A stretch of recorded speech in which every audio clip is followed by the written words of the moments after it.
The Galactic Dominion had seen countless battles, but this one was different. For the first time in 1,000 years, a species had refused to surrender. The Dominion had conquered hundreds of worlds, crushed empires, and wiped civilizations from existence with overwhelming force. Their war fleets numbered in the millions, their technology centuries ahead of most.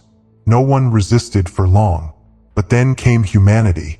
When the Dominion arrived at the edge of human space, they sent their usual ultimatum: surrender and become a vassal or face annihilation. Most species, faced with the might of the Dominion, gave in immediately. The humans didn't. The response was strange.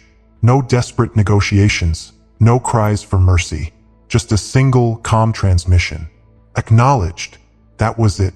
No threats, no pleading. Just acknowledgement. The Dominion's War Council laughed. Another primitive race, too proud to understand their place. The invasion fleet, 50,000 ships strong, moved forward, expecting an easy conquest.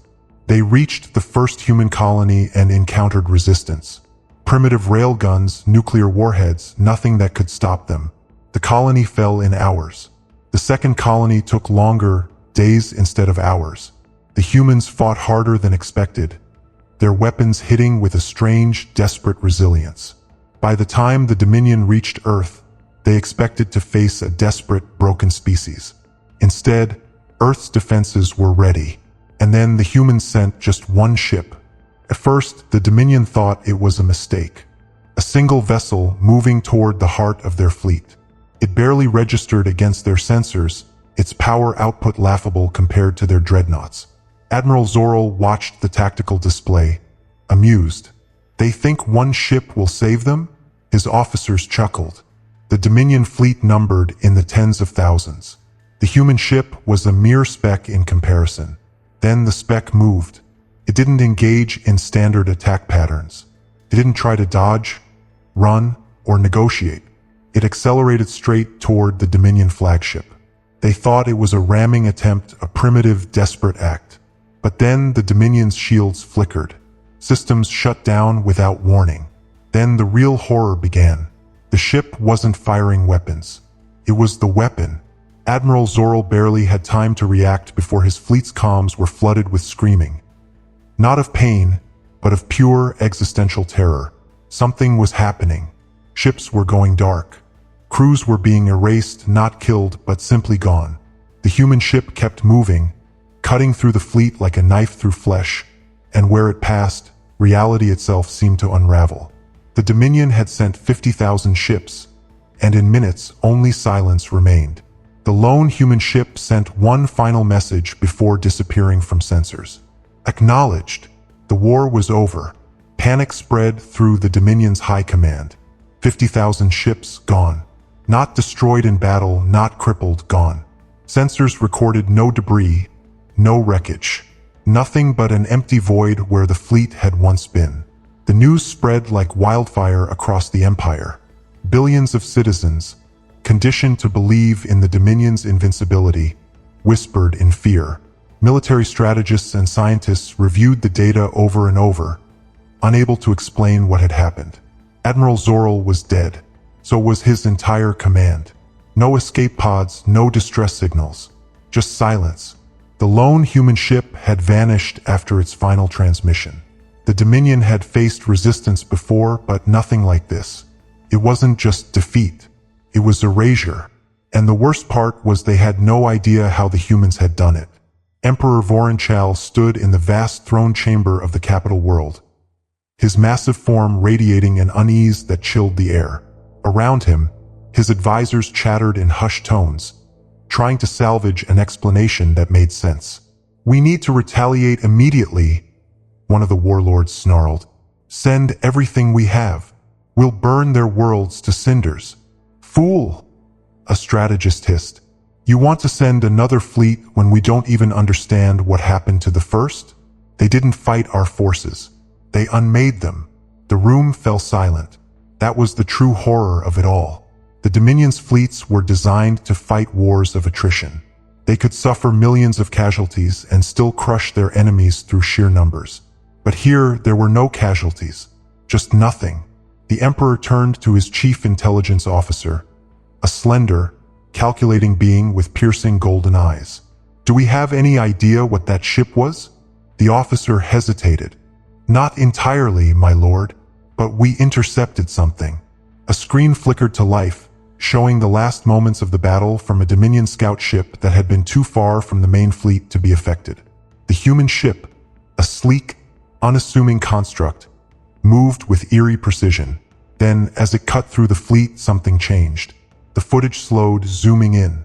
For a fraction of a second, a strange distortion rippled around the ship. Space itself seemed to bend unnaturally, and then the Dominion ships simply ceased to exist. Whatever technology they used, the officer's voice was tight. It wasn't conventional. We detected no energy spikes, no weapon signatures. It was as if they bypassed the laws of physics entirely. A shudder ran through the assembled warlords and strategists. The Emperor narrowed his eyes. "And where is the ship now?" A long pause. "It's gone, my lord. No trace." For the first time in Dominion history, fear crept into the Emperor's voice. "Find the humans. Find out what they are. And for the love of the stars, do not provoke them again." But it was already too late, because while the Dominion debated their next move, the humans had already sent another message. A single transmission, repeating across every Dominion channel. Just 2 words. The Dominion's paranoia spread like wildfire. Entire fleets were recalled from the outer systems. Warships were fortified. Research stations worked around the clock, desperately trying to decipher what had happened. But no matter how much they analyzed the data, no answer made sense. The humans had erased 50,000 ships without a trace, and now they were watching. For the first time in its 1,000-year reign, the Dominion was afraid. On the Dominion's most classified research world, Zyros 9, the brightest minds worked to unravel the mystery. One thing became clear. The ship had not used conventional weaponry. No energy discharges, no projectile impacts. Nothing detectable. "It wasn't a weapon," whispered Dr. Kalter, one of the leading Dominion scientists, his tendrils twitching nervously as he stared at the screen. "It was something else. Something more fundamental." "Explain," barked General Vorin, standing impatiently behind him. Kalter hesitated. "Our ships didn't explode. They didn't suffer structural failure. They just stopped existing, as if reality itself rewrote itself to remove them." Vorin scoffed. "Impossible. That defies every known law of physics." Kalter turned slowly, his eyes dark. "Then perhaps we must accept that the humans know laws we do not." The word sent a chill through the room. For centuries, the Dominion had believed itself to be the pinnacle of intelligence, the masters of the galaxy. But what if the humans weren't just another upstart species? What if they were something else? While scientists scrambled for answers, the Dominion's intelligence network focused on locating the humans' home world. They already knew of Earth. It was classified as a Category 3 civilization, advanced but not yet galactic tier. Their technology was nowhere near Dominion standards. They had no known superweapons, no reality-bending ships. Nothing capable of what had happened. So where had that one ship come from? Agents scoured every hidden relay, decrypted every human transmission, infiltrated their networks, and found nothing. No mention of an experimental warship, no evidence of unknown weapons. No signs that humanity even knew what had occurred. Their news networks continued as usual. Their military forces remained in standard positions. Their civilian population lived in ignorant bliss. It was as if humanity itself had no idea what had occurred. But if they weren't responsible, then who was? As the Dominion grappled with their fears, another transmission arrived. Unlike the first, this one came from a specific location, the very edge of Dominion space. The message was simple. One ship was enough. Do not make us send another. The message included coordinates. It was a challenge, a test of Dominion pride. The Emperor hesitated. His warlords wanted vengeance. His strategists begged for caution. In the end, he made a decision. They would send a fleet, not a massive armada this time, just 1,000 ships. A warning, a show of strength. and if the humans refused to explain their actions, the fleet would make them. The ships departed within the hour, traveling through warp space towards the given coordinates. Every soldier, every officer, every commander on board knew they were walking into the unknown. But none of them knew they would never be seen again. The fleet arrived at the designated coordinates, a patch of empty space at the farthest edge of Dominion-controlled territory. No planets, no moons, no stations. Just the abyss of the void. It was a trap, but for whom? Admiral Jarth Kren, commanding the 1,000-ship fleet, stared at the tactical display. No enemy ships, no anomalies, nothing. And yet, unease crawled up his spine. One ship was enough. Do not make us send another. The words echoed in his mind. He had dismissed them as psychological warfare. Now, as the silence stretched before him, he wasn't so sure. Full scan, he ordered. If the humans think we'll be scared off by empty space, they're mistaken. His officers complied. The sensors swept the void, combing through every wavelength, every anomaly. Nothing. No cloaked ships, no hidden beacons, no mines, no drones. No gravitational disturbances. Then the lights flickered. Admiral Kren turned sharply. What was that? The comms officer checked his instruments. Minor power fluctuation, sir. No cause detected. Kren didn't like that. Dominion warships were built to perfection. Malfunctions didn't just happen. Confirm all systems are stable. The officer's mandibles clicked nervously as he ran the diagnostics. Before he could answer, a second fluctuation rocked the ship. This time it spread, affecting multiple vessels. A cold dread settled in Kren's gut. Something was here, something unseen. And then the screaming started. Sir, we're losing contact with multiple ships. Kren turned to the tactical display. Icons flickered, some vanishing entirely. No explosions, no distress calls, just gone. Are they cloaking? He demanded. No, sir. They're... The comms officer hesitated, his voice shaky. They're just disappearing. That word again. Disappearing. Kren's claws tightened around the command chair. Full retreat. Now. Sir. The officer looked stunned. We haven't even. Now, damn you. The fleet tried to turn. Engines roared. Warp drives spun up. But it was too late. Space itself seemed to shudder. Kren's eyes widened as he saw it. Something moving in the void. Not a ship, not a fleet, but a presence. A ripple in the universe. Then the voices came. Not through the comms, not through sound, but straight into their minds. A chorus of ancient, cold, and utterly alien voices. You were warned. The Dominion fleet ceased to exist. The Emperor awaited news of his fleet's inevitable victory. A display screen tracked the 1,000 ships. Then, in the blink of an eye, every single icon vanished. Gasps filled the chamber. Warlords, strategists, and scientists all stared in horror. No, one of them whispered. The Emperor rose slowly, his massive form trembling. Tell me this is a mistake. But there was no mistake. The only thing that remained on the screen was a new transmission. A final message from the void. 2 words. Final warning. Silence fell over the Dominion. For the first time in its history, they had encountered something stronger than themselves, and they were utterly powerless. Panic spread like wildfire through the Dominion's upper ranks. The fleet was gone. Vanished. No wreckage, no survivors, no escape pods. 1,000 warships, the pride of the Empire, had been erased from existence. And now, a message hung over their heads like an executioner's blade. Final warning. Emperor Vorinchal's massive form trembled as he read the words. His warlords and strategists were deathly silent, their arrogance shattered. What do we do? One of the ministers finally choked. For the first time in 1,000 years, no one had an answer. They had ruled the galaxy through sheer strength. Their fleets were invincible. Their empire was untouchable.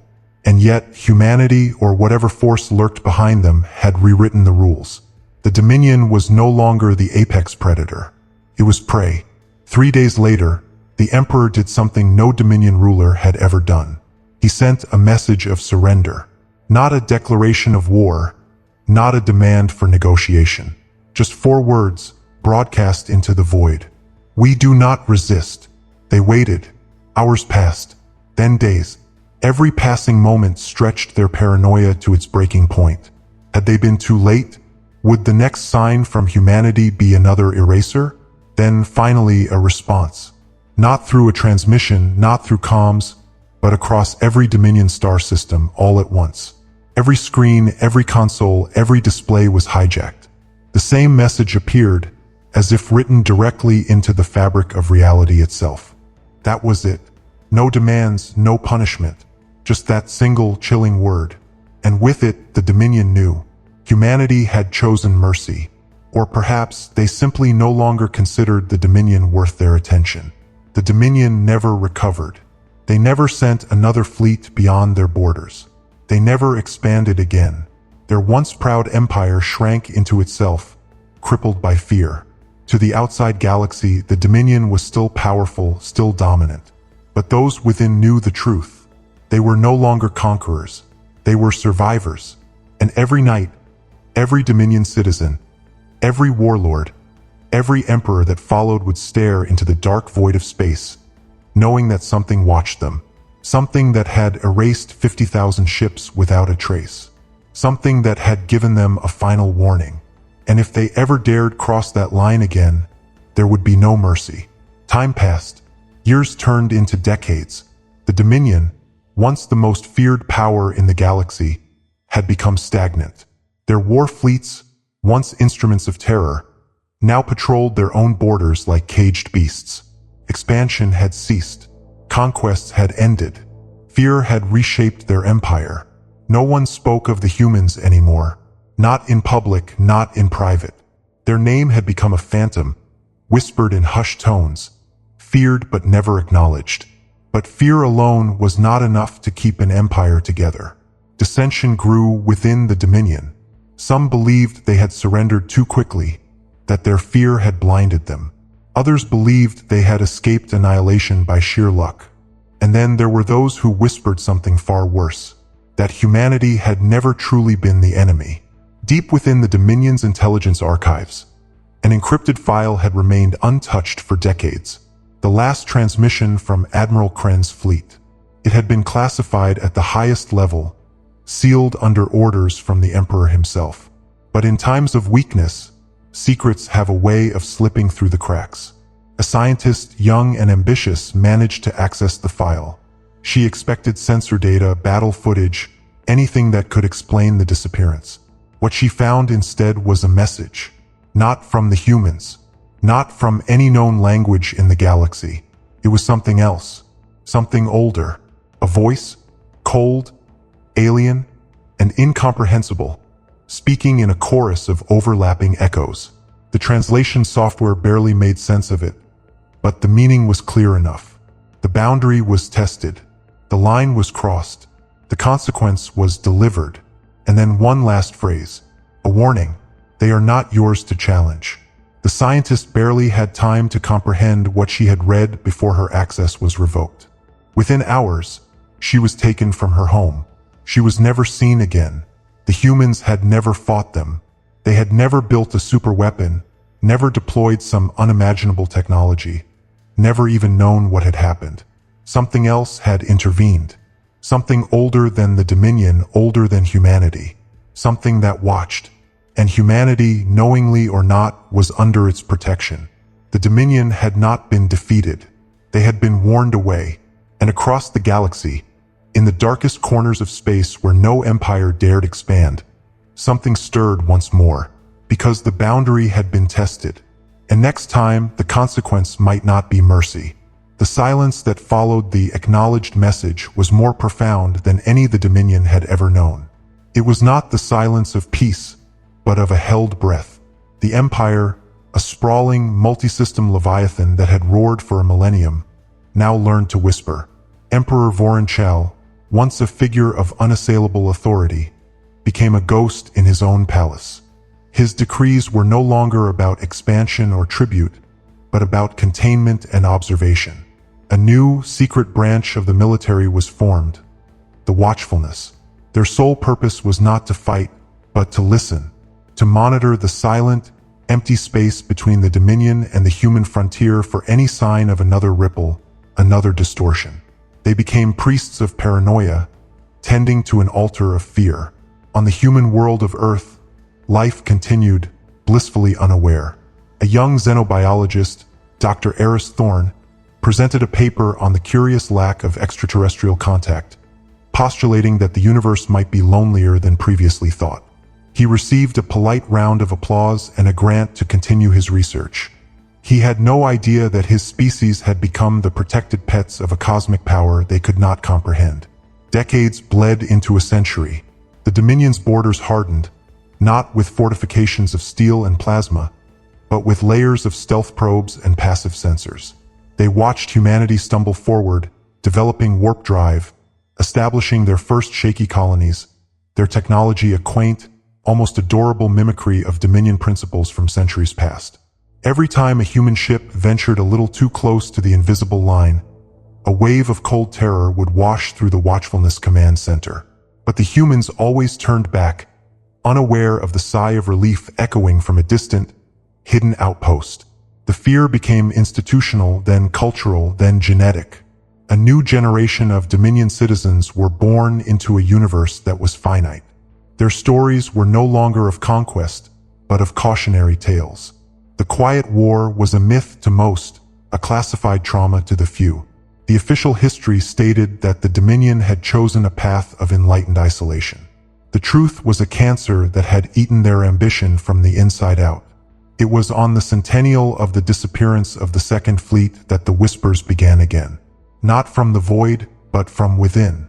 A faction of young, fire-blooded commanders, who had only known the Dominion as a caged giant, started to question the old fears. They called themselves the Reclaimers. To them, the stories of a single ship erasing fleets were the desperate lies of a failed generation, a convenient excuse for stagnation. "We have analyzed their technology for 100 years, argued Commander Kalen, the Reclaimers' most vocal leader, in a secured briefing room. Their fastest ships are slower than our archival models. Their weapons would not scratch the paint on a modern dreadnought. This Guardian is a phantom, a story we tell ourselves to hide our own cowardice." The old guard, those who had seen the data from Zyros 9, warned against this folly. Dr. Kalter, now ancient and frail, his voice a dry rustle, spoke to the Emperor's successor, a pragmatic but weary man named Emperor Valerius. "The silence is not empty," Kalter insisted. "It is occupied. We tested the boundary once. We were given a warning. To test it again is not bravery. It is suicide." But the Reclaimer's message was seductive. It spoke of restored pride, of a destiny denied. They did not propose a full-scale invasion, just a probe. A single, advanced stealth ship, the Whisper, equipped with the latest sensory equipment, would cross the border. It would not engage. It would merely observe the human world of Avalon, their newest colony, and return with proof that there was nothing to fear. Emperor Valerius, trapped between the caution of his ancestors and the ambition of his heirs, gave his reluctant consent. The mission was to be one of pure reconnaissance. The Whisper was not to be detected. It was not to interact. It was to be a ghost. For a time it was. The Whisper slipped across the border, its presence a secret held in the breath of the High Command. It reached the Avalon system and began its silent vigil. It sent back data streams. Images of human settlers tilling soil, of children playing under a foreign sun, of cargo ships lumbering between orbits. It was all so ordinary, so helpless. Then, the Whisper's commander, emboldened by the mundane reality before him, made a decision, a test. He would not fire upon them. He would simply reveal himself. A single, powerful scan. A brief, powerful energy signature that would light up their primitive sensors like a supernova.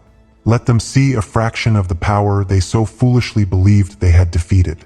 Let them remember what true power looked like. He gave the order. On Avalon, a junior technician named Lena Petrova was monitoring the long-range array when a blip of impossible energy spiked on her screen. It was a signature unlike anything in the database, terrifyingly powerful and terrifyingly close. She triggered the colony-wide alert, her heart hammering against her ribs. Aboard the Whisper, the crew watched as the human colony scrambled. They saw the panic, the running figures, the ships powering up their feeble defenses. Commander Kalen, who had secretly embedded himself on the mission, smiled. "See, they are insects." But in the Watchfulness Command Center light years away, a different alarm sounded. A passive sensor designed by Dr. Kalter himself had detected not the Whisper scan, but the subtle space-time distortion that always preceded the real event. The one from the archives. "It's here," Kalter whispered, watching the data pour in. In the Avalon system, space behind the Whisper began to fold. It was not a ship that emerged. It had no hull, no engines, no form that could be described by geometry. It was a knot in reality, a place where the universe stopped making sense. It did not move toward the Whisper. The space containing the Whisper moved toward it. On the bridge, the crew had no time to scream. The lights didn't flicker this time. They were just gone. One moment the Whisper was there, a marvel of Dominion engineering. The next, there was only a perfect, ship-shaped hole in the cosmos, which stitched itself closed an instant later. On Avalon, Lena Petrova watched in confusion as the terrifying energy signature vanished. The panic slowly subsided, chalked up to a bizarre and unexplained sensor ghost. She went back to her reports, unaware that she had just witnessed the execution of a verdict. Back in the Dominion throne room, the live feed from the Whisper had cut to static. The only communication that followed was not a transmission, but a direct imprint on the mind of every sentient being in the Dominion capital. A single, searing thought, laden with a finality that broke souls. The protection is absolute. The lesson is now complete. You are forgotten. The reclaimers were silent. Their movement evaporated in the face of a truth too terrible to deny. Emperor Valerius bowed his head. They had not just been warned or punished. They had been judged irrelevant. Their empire, their history, their very existence was now a footnote in the story of a species they were never allowed to touch. The Dominion continued. It did not fall. It did not shatter. It simply persisted. A quiet, shrinking civilization in a quiet corner of the galaxy, forever gazing at the stars not with ambition, but with the humble understanding that they were living in someone else's sanctuary. And in the deep, dark silence between the stars, the Guardians continued their watch, patient and eternal, over a humanity that slept soundly in its cradle, never knowing the price that had been paid for their dreams.